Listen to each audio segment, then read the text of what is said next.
بسم اللہ الرحمن الرحیم۔ شروع اللہ کے نام سے جو سب پر مہربان ہے، بہت مہربان ہے۔ یا ایھا الذین آمنوا لیبلونکم اللہ بشیء من الصید تنالہ ایدیکم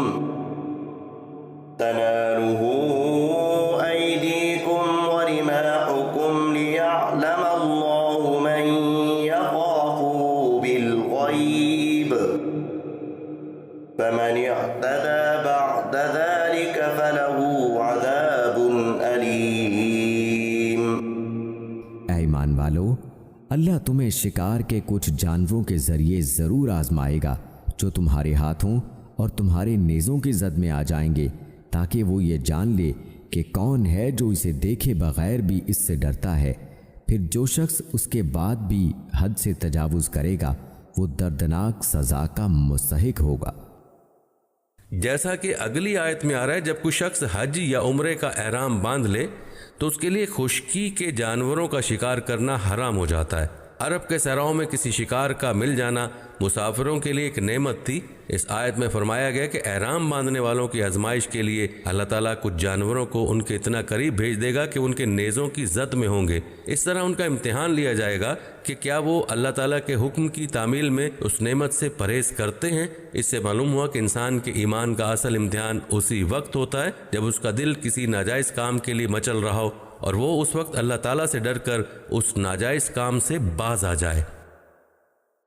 یا ایھا الذین آمنوا لا تقتلوا الصید وانتم حرم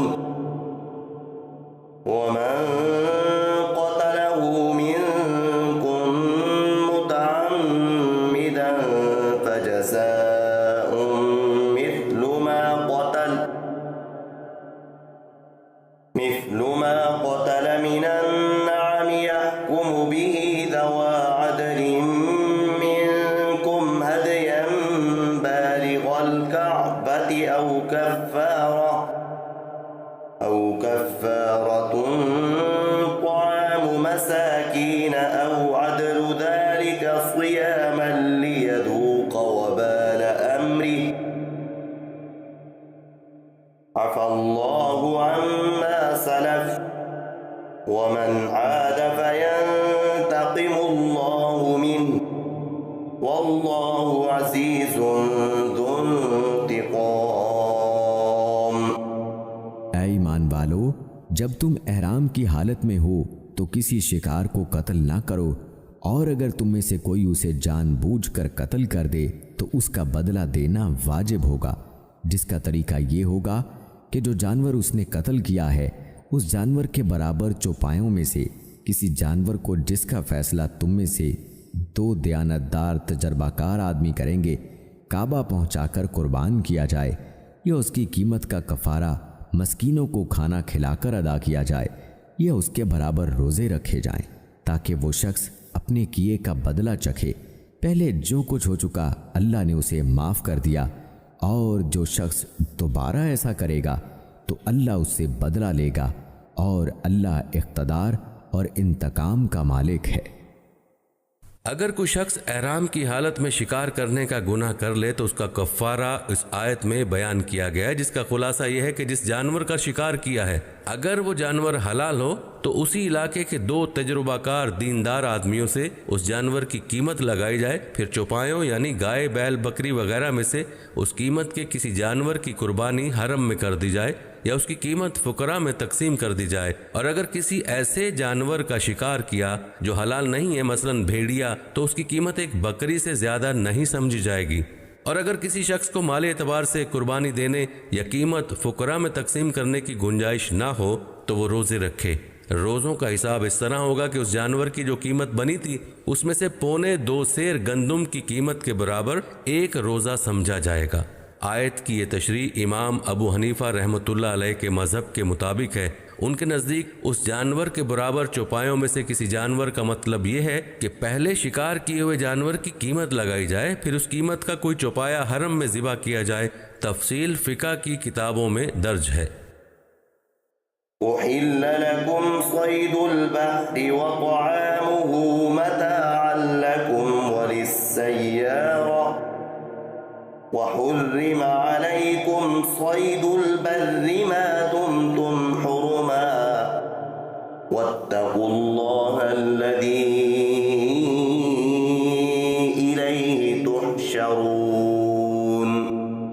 تمہارے لیے سمندر کا شکار اور اس کا کھانا حلال کر دیا گیا ہے تاکہ وہ تمہارے لیے اور قافلوں کے لیے فائدہ اٹھانے کا ذریعہ بنے، لیکن جب تک تم حالت احرام میں ہو تم پر خشکی کا شکار حرام کر دیا گیا ہے، اور اللہ سے ڈرتے رہو جس کی طرف تم سب کو جمع کر کے لے جایا جائے گا۔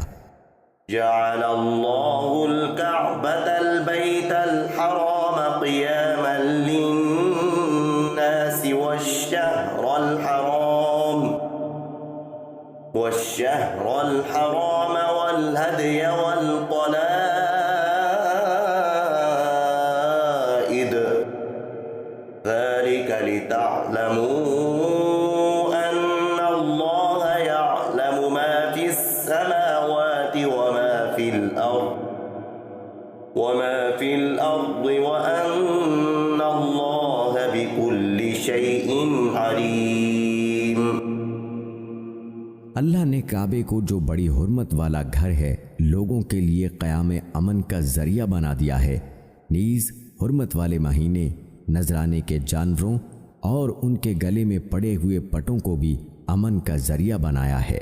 یہ سب اس لیے تاکہ تمہیں معلوم ہو کہ آسمانوں اور زمین میں جو کچھ ہے اللہ اسے خوب جانتا ہے، اور اللہ ہر بات سے پوری طرح باخبر ہے۔ کعبہ شریف اور حرمت والے مہینے کا باعث امن ہونا تو ظاہر ہے کہ اس میں جنگ کرنا حرام ہے۔ اس کے علاوہ جو جانور نذرانے کے طور پر حرم لے جائے جاتے تھے ان کے گلے میں پٹے ڈال دیے جاتے تھے تاکہ ہر دیکھنے والے کو پتہ چل جائے کہ یہ جانور حرم جا رہے ہیں۔ چنانچہ کافر، مشرک، ڈاکو بھی ان کو چھیڑتے نہیں تھے۔ کعبے کے قیام امن کا باعث ہونے کے ایک معنی کچھ مفسرین نے یہ بھی بیان فرمائے ہیں کہ جب تک کعبہ شریف قائم رہے گا قیامت نہیں آئے گی، قیامت اس وقت آئے گی جب اسے اٹھا لیا جائے گا۔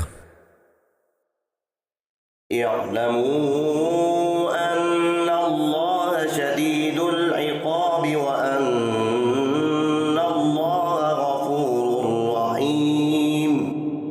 یہ بات بھی جان رکھو کہ اللہ عذاب دینے میں سخت ہے، اور یہ بھی کہ اللہ بہت بخشنے والا بڑا مہربان ہے۔ ما علی الرسول الا البلاغ واللہ یعلم ما تبدون وما تکتمون۔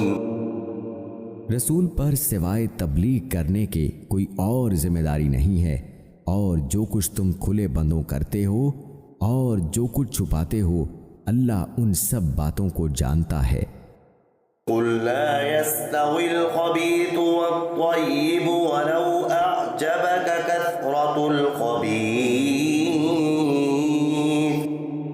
فاتقوا الله يا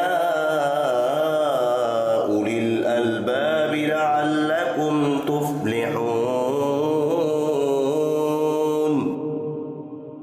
اے رسول، لوگوں سے کہہ دو کہ ناپاک اور پاکیزہ چیزیں برابر نہیں ہوتی، چاہے تمہیں ناپاک چیزوں کی کثرت اچھی لگتی ہو، لہٰذا اے عقل والو اللہ سے ڈرتے رہو تاکہ تمہیں فلاح حاصل ہو۔ اس آیت نے بتا دیا ہے کہ دنیا میں بہت مرتبہ ایسا ہوتا ہے کہ کسی ناپاک یا حرام چیز کا رواج اتنا بڑھ جاتا ہے کہ وہ وقت کا فیشن قرار پا جاتا ہے، اور فیشن پرست لوگ اسے اچھا سمجھنے لگتے ہیں۔ مسلمانوں کو متنبہ کیا گیا ہے کہ وہ صرف کسی چیز کے عام رواج کی وجہ سے اسے اختیار نہ کریں، بلکہ یہ دیکھیں کہ اللہ تعالیٰ اور اس کے رسول کی ہدایات کی روشنی میں وہ جائز یا پاک ہے یا نہیں۔